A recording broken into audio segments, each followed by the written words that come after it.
Oi, minha irmã, meu irmão, a graça e a paz do Senhor Jesus Cristo. Seja muito bem-vindo, muito bem-vinda mais uma vez aqui a nossas videoaulas da Escola Bíblica Dominical da Primeira Igreja Batista.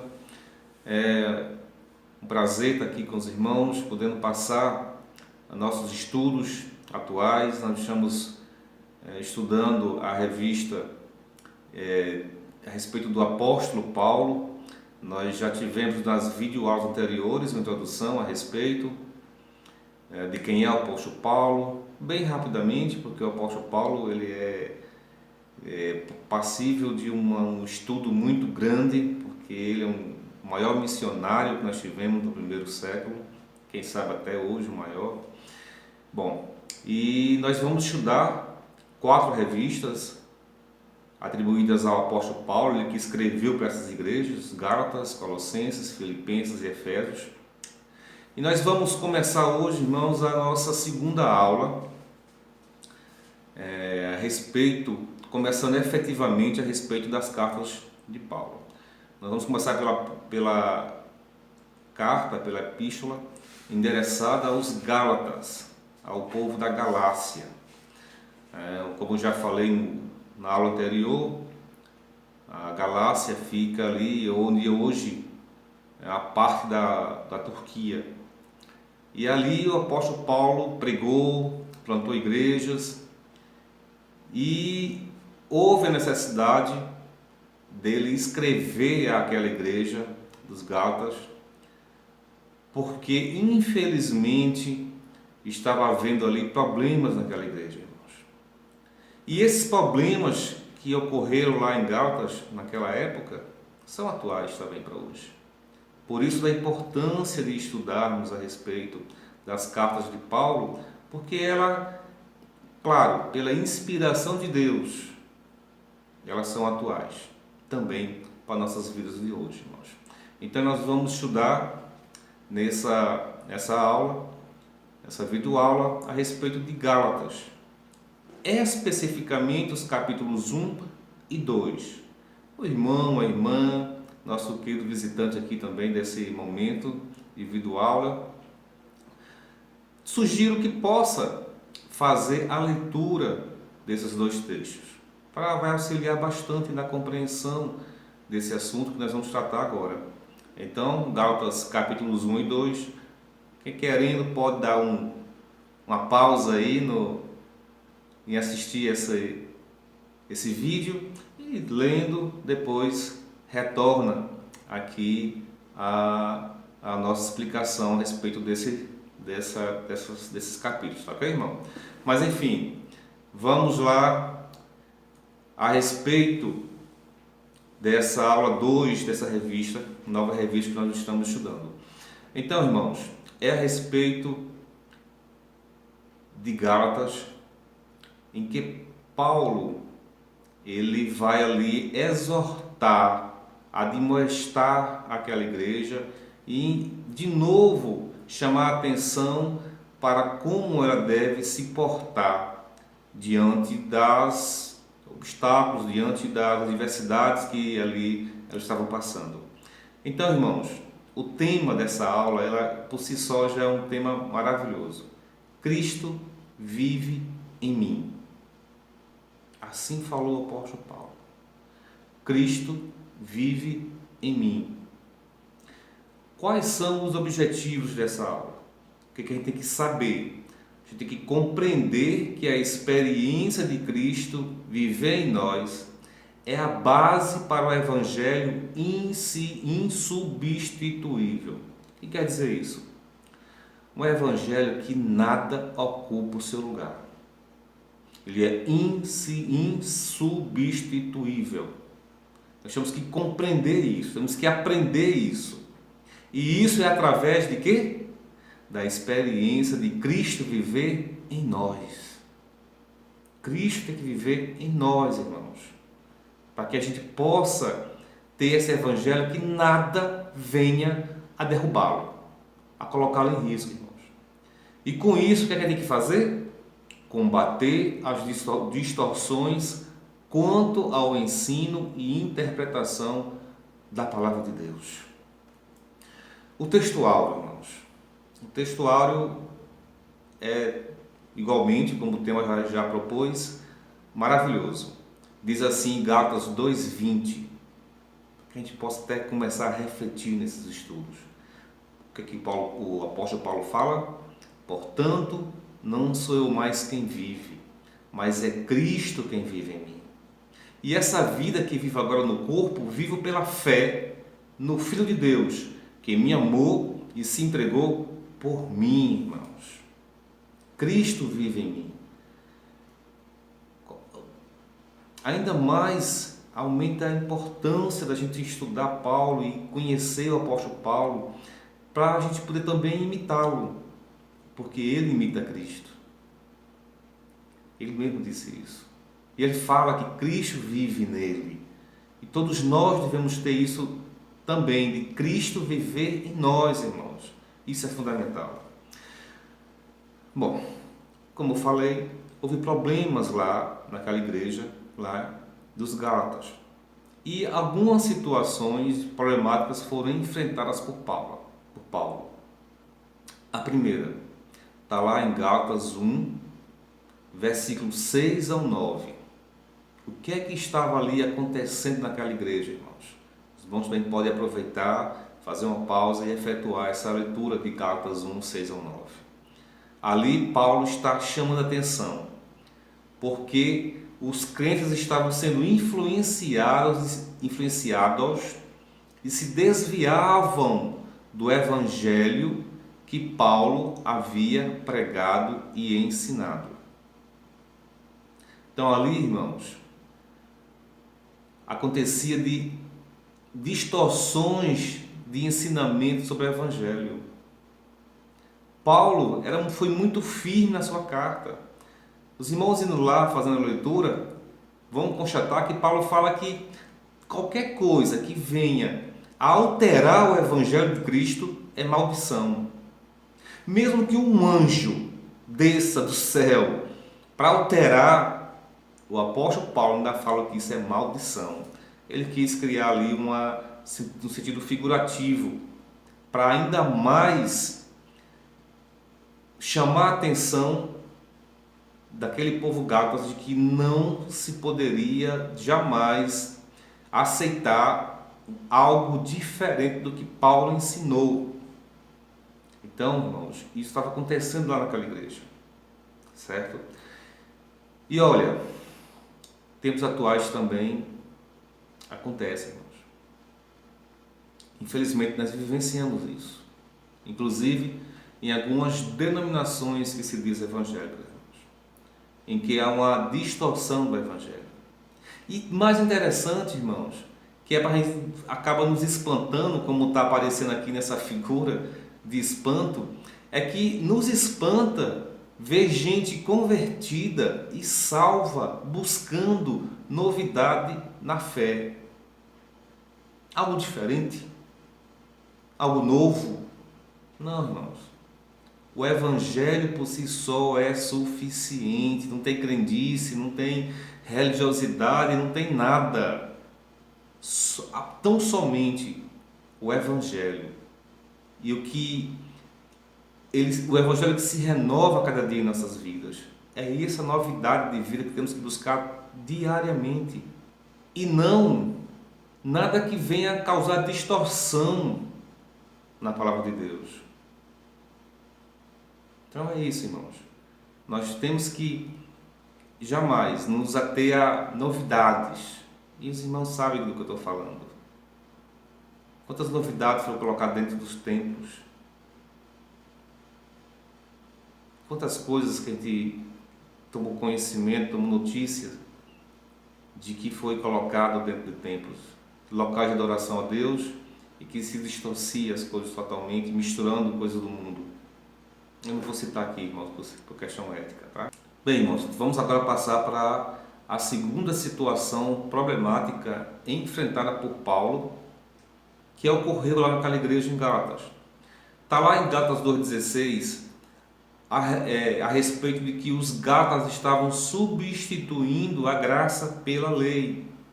O que é que fala esse versículo 16 do capítulo 2 de Gálatas? De que sabendo que o homem não é justificado pelas obras da lei, mas pela fé em Jesus Cristo, temos também crido em Cristo Jesus para sermos justificados pela fé em Cristo e não pelas obras da lei. Porquanto pelas obras da lei, nenhuma carne será justificada. Nenhuma. Justificação, o que é isso? Nós sermos justificados, sermos libertados da condenação. Só a graça, a lei não. Então, irmãos, o argumento de Paulo é que não haveria mais lugar para a lei no que tange ao seu cumprimento para a salvação.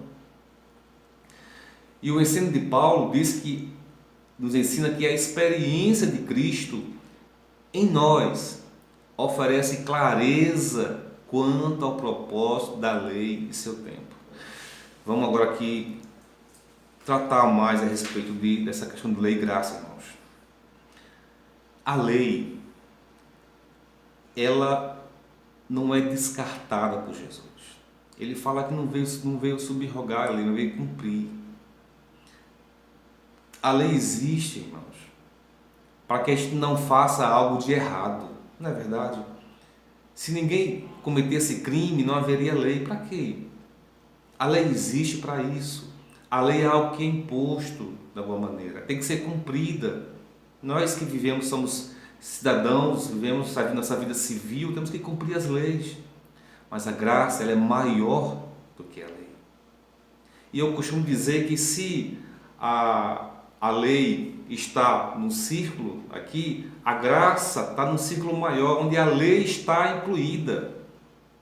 A lei não é para ser tirada fora, mas a forma como nós a tratamos através da graça. Porque pela graça, nós fazemos aquilo que nós fazemos com prazer, com alegria, com gratidão, com reconhecimento de que foi a graça de Cristo que nos libertou. É pela fé, é essa fé que devemos estar colocando em prática.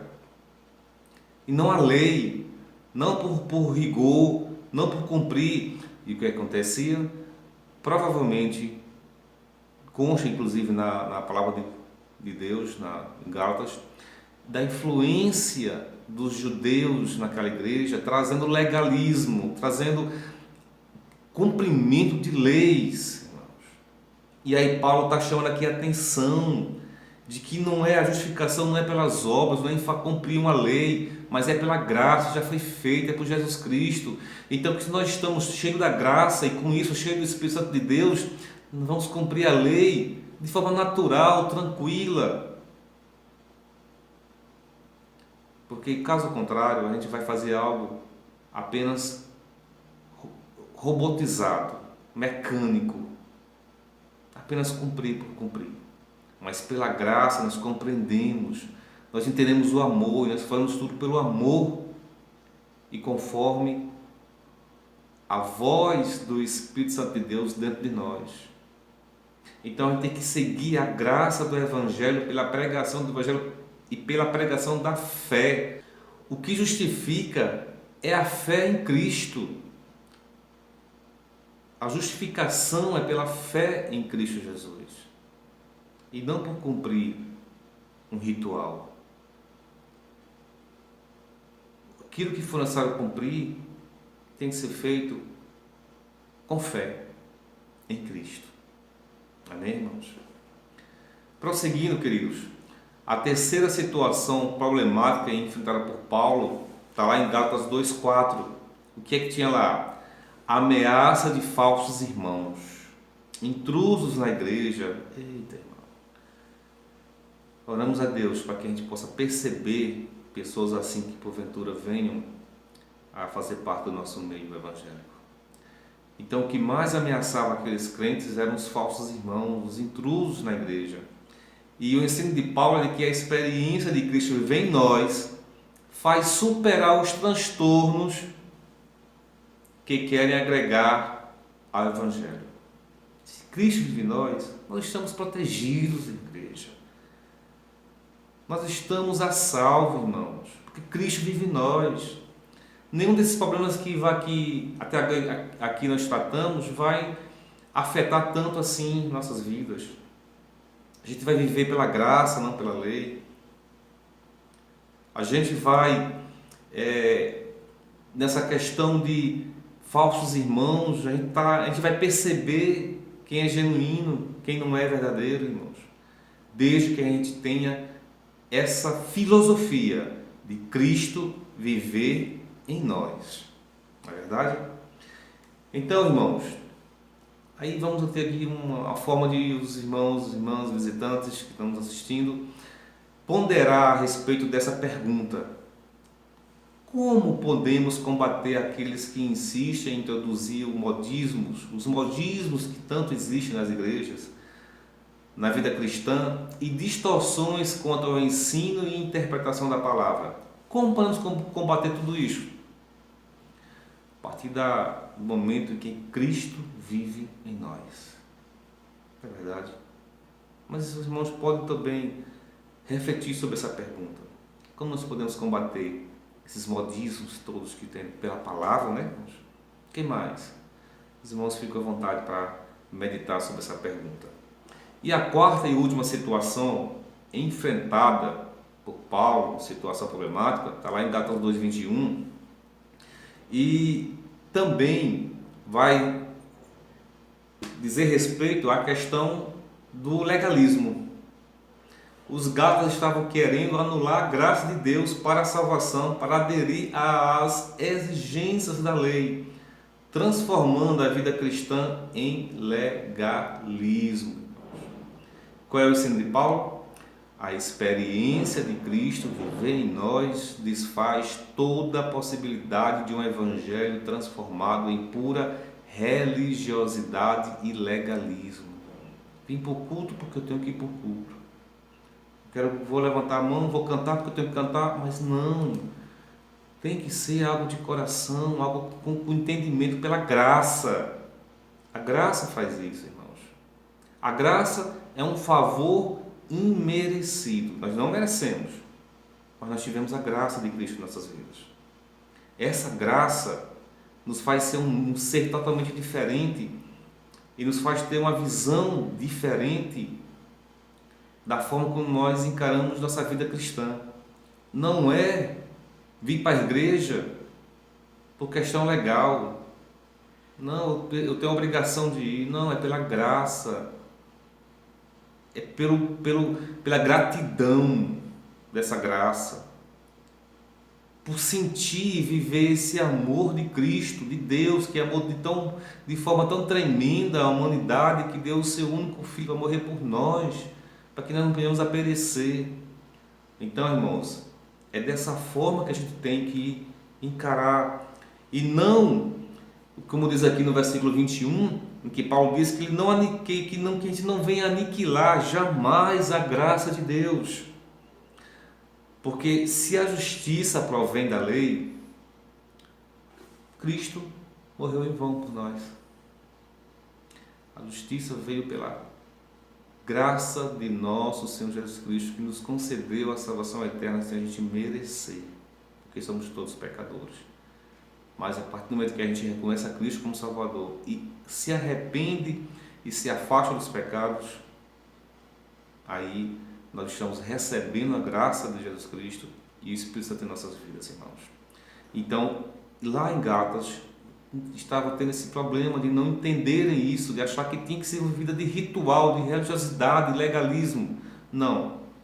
A gente tem que entender que a gente faz pela graça, por amor a Deus, pelo amor de Deus e por amar a Ele, por esse entendimento que tem dentro do nosso ser.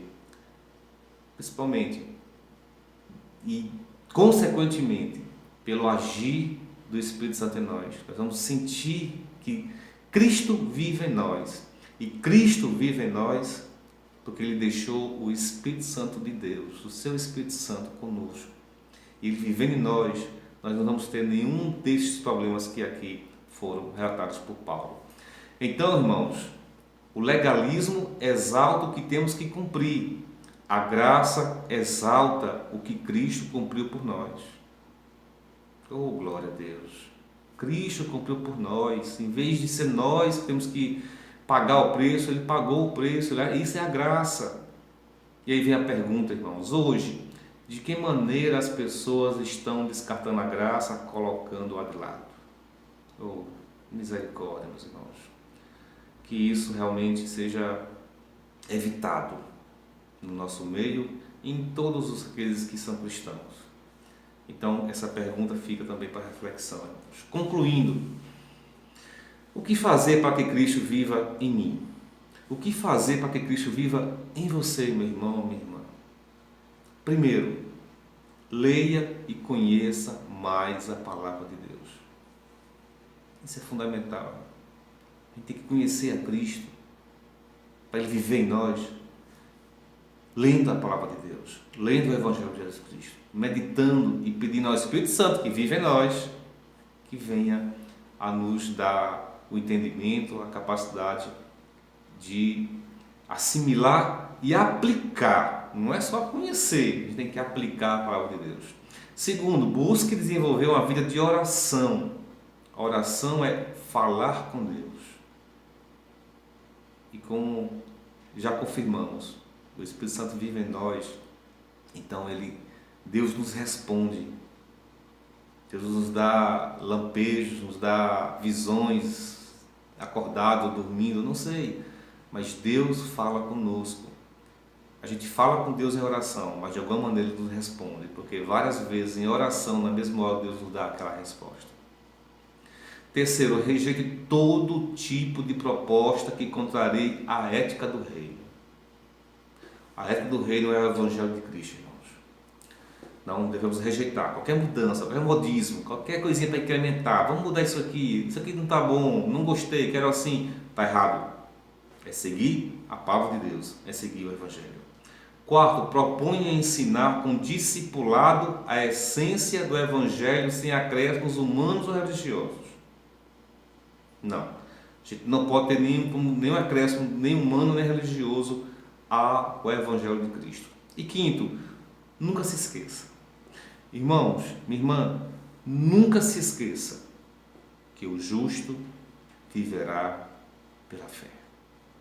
Amém? Que Deus os abençoe.